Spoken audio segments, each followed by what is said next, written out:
بخاری شریف کے اندر روایت موجود ہے، جناب سیدنا ابو ہریرہ رضی اللہ تعالی عنہ سے روایت ہے، آپ فرماتے ہیں کہ رسول اکرم صلی اللہ تعالی علیہ وسلم نے ارشاد فرمایا کہ جس نے ایک دن میں 100 مرتبہ، کتنی مرتبہ؟ اونچی آواز سے بولیں، ایک دن میں عمل کی بات ہے، یاد رکھنی ہے اور پھر اس پہ عمل بھی انشاءاللہ کرنا ہے۔ جس نے عمل کرنا ہے وہ اونچی آواز سے بولیں، وہ پیچھے تک جتنے بھی سامنے بیٹھے ہوئے ہیں۔ ایک دن میں 100 مرتبہ جو پڑھے گا، کیا لفظ مشکل نہیں ہے، 2 پارے 4 پارے 8 پارے 10 پارے پورا قرآن پاک نہیں، تھوڑے سے لفظ ہیں، کیا ہے؟ فرمایا جو ایک دن میں 100 مرتبہ سبحان اللہ و بحمدہ پڑھے گا تو اللہ تبارک و تعالی اس کے سارے گناہوں کو معاف فرما دے گا، سارے گناہوں کو۔ آگے مزید اس کی کثرت کو بیان فرمایا کہ اگر وہ گناہ سمندر کی جھاگ کے برابر بھی ہوں تو پھر بھی رب کائنات اس کے پڑھنے سے معاف فرما دے گا۔ کتنی چھوٹی سی بات ہے، ویسے بظاہر یعنی عمل چھوٹا سا ہے لیکن اس کا ثواب کتنا ہے، بہت بڑا۔ گناہ اب اگر دیکھیں نا، ہر دن کے اندر بندہ خود سوچے، اپنا محاسبہ خود کرے، کم از کم 5 10 15 اتنے تو خطائیں ہو جاتی ہیں نا انسان سے۔ بازار گئے جناب، اپنے گھر کے اندر باہر گلی میں کسی سے تو تکرار ہو گئی جناب، گالیاں نکال دی، یہ کر دیا وہ کر دیا، بڑے کا احترام نہ کیا، تو یہ ساری کی ساری چیزیں دن میں کتنی دفعہ ہو جاتی ہے، وہ علیحدہ بات ہے کہ ہم اس کو سوچتے پھر نہیں ہے کہ آیا ہم نے کون سا قصور کر لیا ہے، کون سا گناہ کر لیا ہے، ہم اس کو سوچتے نہیں ہوتے، اس لیے ہمیں پھر وہ یعنی اپنی زندگی ایسی لگتی ہے کہ جیسے ہم نے کوئی گناہ کیا نہیں ہے، لیکن حقیقت میں وہ گناہ ہی ہوتا ہے، حقیقت میں گناہ ہی ہوتا ہے۔ تو اس حوالے سے اب دیکھیں، اگر پورا دن ہو نا، پورے دن کے اندر زیادہ نہیں 5 ہی غلطیاں لگا لیں یا 5 ہی گناہ ذہن میں رکھ لیں تو جناب جس کی عمر ہو گئی ہے 50 سال تو کتنے گناہ بن گئے؟ جس کی عمر ہے چلو جناب 30 سال ہے تو اس کے کتنے گناہ بن گئے؟ خود حساب لگا لیں۔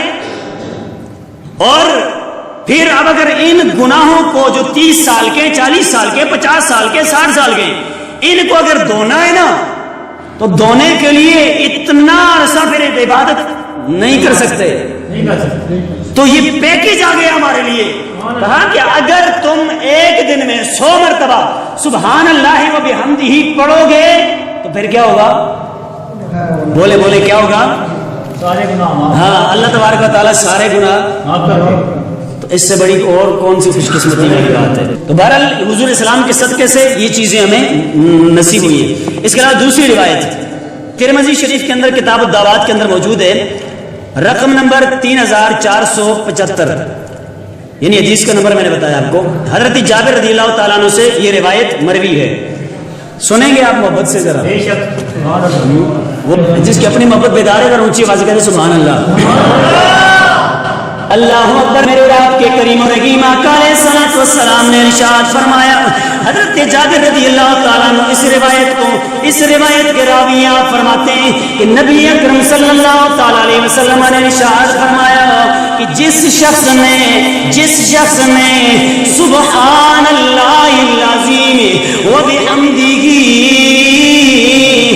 یہ جملے پڑھے، سبحان اللہ العظیم و بحمدہ، سبحان اللہ العظیم و بحمدہ، میرے سرکار مدینہ نے فرمایا جس نے یہ جملے پڑھے، میرے آقا علیہ السلام فرماتے ہیں کہ رب کائنات جنت کے اندر اس کے لیے ایک محل تیار فرما لے گا، ایک محل تیار فرما لے گا۔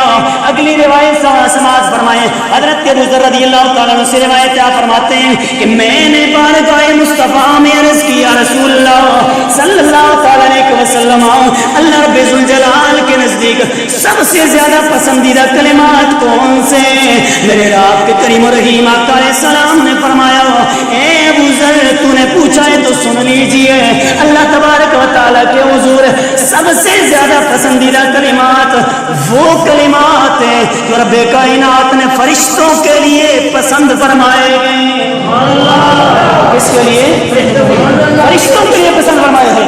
تو مطلب یہ ہے کہ وہ ایسے کلمات ہیں جن کا ورد فرشتے کرتے ہیں۔ اب وہ کلمات کون سے ہیں؟ وہ کلمات یہ سبحان ربی و بحمدہ، سبحان ربی و بحمدہ، کیا ہے؟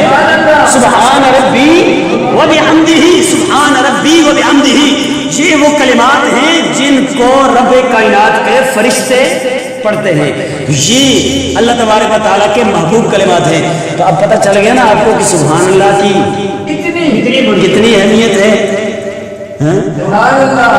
کتنی اہمیت ہے۔ ویسے بھی آپ نے سن رکھا ہے کہ جو ایک مرتبہ سبحان اللہ کہتا ہے جنت کے اندر، جنت میں، تو جو محفل میں بیٹھ کے کئی دفعہ سبحان اللہ کہے گا اس کے لیے، تو اگر ہر اچھی بات پہ سبحان اللہ کہے گا تو پھر جناب کتنے ہی درخت لگ جائیں گے۔ اور یہ پکی بات ہے کہ جو جس کے لیے جنت میں درخت لگے گا اسی میں جا کے اس کے سائے میں بیٹھنا ہے۔ اب میں سبحان اللہ کہوں اور میری سبحان اللہ کہنے کی وجہ سے وہ درخت وہاں پہ جناب اللہ تبارک و تعالیٰ پیدا فرما دے اور پھر جناب آپ جائیں اس میں بیٹھے، یہ نہیں ہو سکتا ہے۔ میں نے جب سبحان اللہ کہا ہے تو وہ درخت میرے لیے لگا ہے، جب میرے لیے لگا ہے تو جا کے میں نے ہی اس کے سائے میں بیٹھنا ہے۔ اور وہ درخت ہوگا اتنا بڑا، روایت کے اندر آیا ہے 500 سال تک اگر گھوڑا، تیز گھوڑا سپیڈ سے دوڑتا رہے نا، 500 سال تک دوڑتا دوڑتا دوڑتا تک ہار جائے، اس کے سائے کو کراس نہیں کر سکے گا۔ تو جب ایک درخت اتنا بڑا ہے، ایک درخت اتنا بڑا ہے، تو پھر جب بار بار سبحان اللہ کہیں گے وہ تو مطلب ہے کہ جہاں تک، بس میں کہہ نہیں سکتا کہ لفظ ہی نہیں بول سکتا ہوں کہ کتنے دور تک یہ معاملہ ہوگا، وہ ساری کی ساری جنت برابری کی ہوگی نا۔ اس واسطے جو محبت کی بات ہو تو اس میں سبحان اللہ کہہ دیا کرے۔ اب یہ عمل آج کا جو میں نے مختصر سے بتایا، کیا خیال ہے، کرنا ہے کہ نہیں کرنا ہے؟ ہاں بس عمل بڑی چیز ہوتی ہے، عمل سے زندگی بنتی ہے، جنت بھی جہنم بھی۔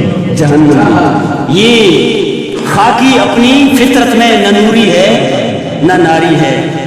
تو مطلب کہنے کا یہ ہے کہ عمل کریں گے تو کامیابی ہوگی، اور اگر عمل نہیں ہوگا تو نئے خشک نعرے نال کچھ نہیں بن رہا، خشک نعرے نال کچھ نہیں بن رہا۔ اس واسطے جو بزرگ ہیں وہ ہمارے لیے بھی دعا کریں، بالخصوص نوجوان حضرات کے لیے، کیونکہ آج کل ہمارا معاشرہ کہیں اور جا رہا ہے۔